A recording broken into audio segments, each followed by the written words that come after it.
Hello everyone and welcome back to Milo Farms. Well, we're out today changing a headlight bulb on a 2009 Smart Fortwo model 451. It's a pretty easy process, but you do have to be a little cautious on a couple of the steps.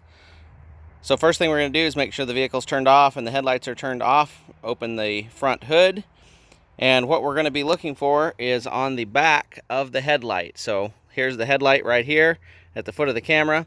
And right where my finger is what we're going to be looking at. So I'll put the camera down in there so we can actually see it. So right there, that bulb-shaped thing is the cover on the back of the headlight. So it's just rubber, and the first thing you're going to want to do is pull that off. If you're going to be changing the low beam headlight, it's going to be this one.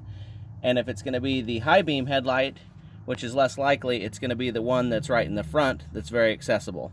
So this is the one that's back behind, and it's the low beam. So go ahead and squeeze that rubber piece and pull it off. Now that the rubber is off, there is the back of the headlight bulb in the socket. So that socket that says 468 on it, go ahead and pull that towards the back of the car and get it out of the way. Okay, so we've removed the socket, the electrical socket, and at this point you want to be very careful because now you need to remove that wire that's just at the tip of my finger that's in that little hook. To remove that, you push it down and swing it towards the center of the car, if you're talking about the right one, or you swing it to the passenger side of the car, if you're talking about the left one as you're looking at the front of the car.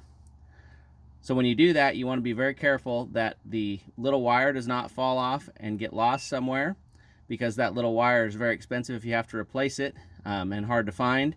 Also, the bulb can fall out at this point. So we'll go ahead and unhook that wire and flop it to the left in this case. So the wire's been flopped out of the way. Sometimes you can bend that little wire to be a little bit wider on the hinge end, and then it won't fall out. So now you're going to grab those two what look like spade connectors and pull them towards the back of the car and remove them. That'll take the bulb out.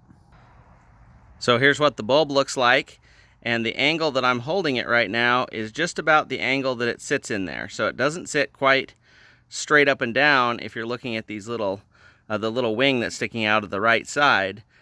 But the important part when you put this bulb back is that little wing has a certain groove that it has to go into. If it does not go into that groove, the projection headlights will not work properly. This car, when I got it, had an issue with that. Somebody just slapped the bulbs in there, and if that's not in the groove, nothing else will work properly. The clips won't fit, the covers won't fit, and then the projectors will be all over the place. So when you put it in, make sure that little wing is in the groove. So we'll go ahead and put that in.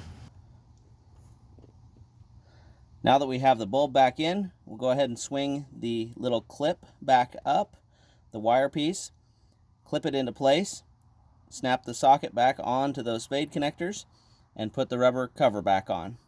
So I hope this video is helpful. This is a pretty easy repair. There's also LEDs available for this car as well if you are interested for LED headlights, but I found better performance so far with the originals.